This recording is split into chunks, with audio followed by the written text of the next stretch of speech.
What's up, socials? Welcome back to my channel. Today I want to talk about some things that I do to make sure my head is right every day. I don't know if you're like me, but sometimes if my morning doesn't go right, I get way too much in my own head about how the rest of the day is going to be because I failed in some capacity.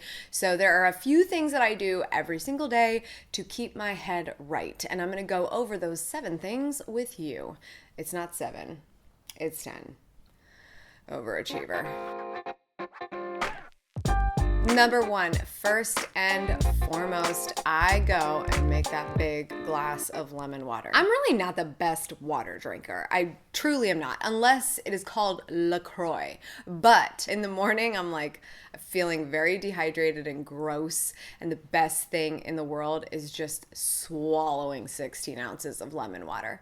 It makes me feel so complete. It is such a good way to start the day, and it's literally the first thing I think about every morning. I go and make that, and then number 2 is my skincare and Quip. Okay, so the Quip is new. Quip is not a sponsor, but Quip is changing my life. If you don't know what the Quip is, then you are not on Instagram. I was targeted with an ad for, I should do a video about ads that targeted me very well on Instagram. The Quip is basically an electronic toothbrush. It's a vibrating toothbrush. I've always thought that toothbrushes that made sounds or moved were the weirdest thing ever. But I was like, you know what? I'm going to give this one a try. I look forward to brushing my teeth way more than I ever have in my entire life. Not that I didn't before, but I definitely wasn't excited about it. That is definitely a new, exciting thing I do every single morning alongside my skincare, which is something that I have just been adamant about since my early 20s. I used to work in a law firm where all the ladies were like, your skin looks so amazing. You better take care of it now because you're gonna lose it. And it scared the crap out of me. That scare tactic is actually really working because I take care of my skin 2 times a day and I live for it. Cleansing like 3 different ways: toner, serum, moisturizer, eye cream, all the things. It is how I wake up and how I go to sleep, and there's no way in the world I will miss that routine. Adding the Quip to it has made it like a whole thing. I just hit myself in the mouth. Number 3 is that I make my bed. I know that sounds like the most basic 10-year-old child advice on the planet, but I feel so incomplete when my bed is not made. I actually get antsy if Vin is still in the bed. I want to make it. I just feel like, especially when you live in a 1-bedroom apartment and you're seeing all of your rooms all of the time, I just hate seeing something so wickedly out of place like a bed that can easily just be fixed up real quick. It's like the one thing that I absolutely love going into every single night when it's time for bed is a clean and made bed. I mean, there's really nothing better than that. That's the one thing I accomplish all day. It feels fabulous. This is also nice when you're traveling because in hotels, other people make the bed. That's the only time I don't make the bed is when I'm staying at a hotel. Although I have made a hotel bed before, just out of habit. That's weird. Number 4 is something that I do in the morning when I wake up. I try to get up before everyone else, no matter what time it is, especially Lucy, because Lucy, even though she's older and she's, she's a dog, if you didn't know, but she's definitely sort of like moseying a lot more. She's not really making a ruckus a lot of the time. She still has a lot of needs when she does wake up. So I really like to have quiet time when I first get up. I try to get up before people so I can just have a minute to just do things like wash my face, make lemon water, wipe the counter down or something, and not have to hear sounds. It's really interesting to me how I have progressed as an adult and felt so possessive and protective. Protective is probably the better word over what I listen to. Anyway, so I just like having those moments in the morning where I can actually control that kind of thing. I can control it being quiet or maybe just some sort of white noise. It's just a great way to get your thoughts prepared for the day. Really set the intention for what your day is going to be like. Number 5, this is usually in the morning, but it might happen later in the day as well. I try to have some do not disturb phone time. meaning phone, do not disturb me. This is not our time. If I'm working on a project or if it's first thing in the morning and I'm just sort of getting my life together, I definitely don't need to hear my phone. If I decide to get on it for some reason because I need something, then that's completely up to me. It depends on what's happening in my day, but I don't want to hear notifications. I already had to hear my alarm. That's enough. I'm up, and I definitely don't need this thing screaming at me all day long. If there's a period of time I need to focus on a project, that thing is on Do Not Disturb. In the morning, I will leave Do Not Disturb on accident a lot. Just because like the first few hours of the day, nobody needs to talk to me. I specifically do not schedule, most appointments never happen in the morning. If there's a morning appointment, it's a super priority because that morning time is for me. I have just designated that to be so. So I definitely love to have Do Not Disturb on because there's usually no reason why somebody's going to have an urgent reason to reach out to me. Those urgencies, those emergencies, the people that can break through Do Not Disturb, they've been programmed into my phone, but there's usually not very many emergencies. Number 6 goes hand in hand a little bit with making the bed, but why stop there? I will spend at least a couple of minutes every single day cleaning one area of my house. I just find that it's a lot easier for me. I know I don't have a big house. I get it. It's not huge. But when you live with a dog, I mean, everything starts to smell like a dog. And so that starts to drive me crazy when I leave the house and I walk in and that sort of thing happens. So if you don't keep up with the entire house on a regular basis, it's really tough on those days where everything is a wreck. And I try not to get to that point where everything is a wreck. So at least once a day, I will spend time like kind of not super cleaning, but well cleaning, not just tidying an area of my house, because a dirty counter drives me crazy. A full dishwasher drives me crazy. The bathroom, Lucy will like just throw all my towels all over the floor, and it's just like, it's like I have a child. Is this video secretly called How I Survived Being a Senior Dog Owner? I think we've turned it into that, Lucy.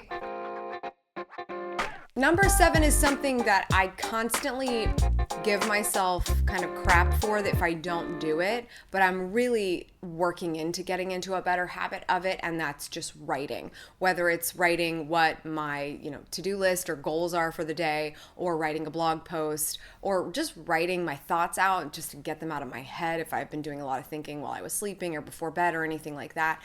I try to spend some time writing because it just feels like there's so much information just piling up in my head all the time. So if I don't do that, I feel like I'm not really offloading those ideas. And especially when you're a small business owner and you don't always work around the people that you work with, it can be tougher to make time and energy to talk through your ideas. And sometimes you don't need to talk through them or make a meeting for it. You just need to get them out of your head so you can actually start to see what they really could be if they need to be something down the line, like a phone call or a meeting or a brainstorm session with more people. So writing is something I really am trying to get into a better habit of, especially because if I ever want to write a book again, I would like that experience to be even easier for me. It was really great when I found out what my groove was for Vlog Like a Boss, but it may not be as easy for me to take a lot of time off to write the book on the next one. And I just want to be able to get ideas out a little bit more fluidly, and I think practicing writing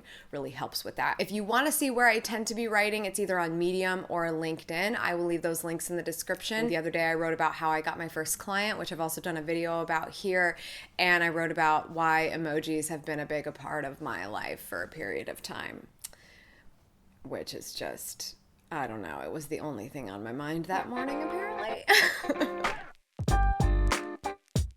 Number 8, working out. I feel like a complete and utter blob if I do not move my body on a daily basis. And sometimes I don't, and that makes me insane. But mostly every day I am able to at least get up to the gym upstairs. It's only a few flights upstairs, so I have no excuse. There's no weather issues with that. There's always a way to move my body if I can make it happen. And so I would say at least 6 out of 7 days a week, I am working out in some way. Whether it's a lot more strenuous than other days is up for discussion, but I am always moving. And the other thing I've realized is I have to get that done earlier in the day. I've never had a problem sleeping in my entire life. I've never had a problem sleeping. But in the last few weeks, anytime I try to squeak in a workout in the evenings or in the late afternoons, literally, I cannot sleep that night. The entire night I cannot sleep. And so that is a trend I am not going to let continue. Number 9 is to pet my dog. We are both independent women and we don't always need each other, but I also realize that we desperately need each other and sometimes we just forget to tell each other. So even though we are both going about our day the way that we prefer it, I will definitely take some time to just sit Lucy down, make her cuddle me, even though she's like too cool for mom now and doesn't want to do that. Literally can't get a kiss out of my dog. It's ridiculous. And I'll just pet her, even though, you know, dog smells and hair's coming off and she's got all these issues because she's an older dog. Like, we both need that because it's like we're basically emotional support for each other. And I feel like that's a moment for me to be mindful because Lucy is a reminder for me that I have come a long way. She has too, okay? She's done a lot in her life, but I've had Lucy since I was 18 years old. So she is quite literally the little living responsibility that I have had for my entire adult life. So I just try not to lose sight of that because when you've had someone in your life for such a long time, it can be kind of crazy how much you forget has happened. And so I'm constantly reminding her of that. Right, Luce? Yeah, she agrees. We're pretty much on the same page at this point in the game.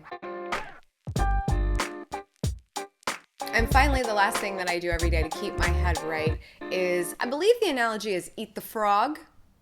I don't know why, I just feel like that's probably easier in terms of summarizing it. I basically do the big project that I have to do that's gonna be really hard to do as early in the day as humanly possible. If I have to work on a presentation or a proposal or you name it, pretty much anything, something for Vlogboss University or something for a client, I am much more likely to get it done in those early hours of the day, which is also why I don't schedule appointments throughout the morning for the most part, because I reserve it for those big things I have to get done that are going to be exponentially harder to do later in the day, afternoons, phone calls, suddenly everyone wants dinner.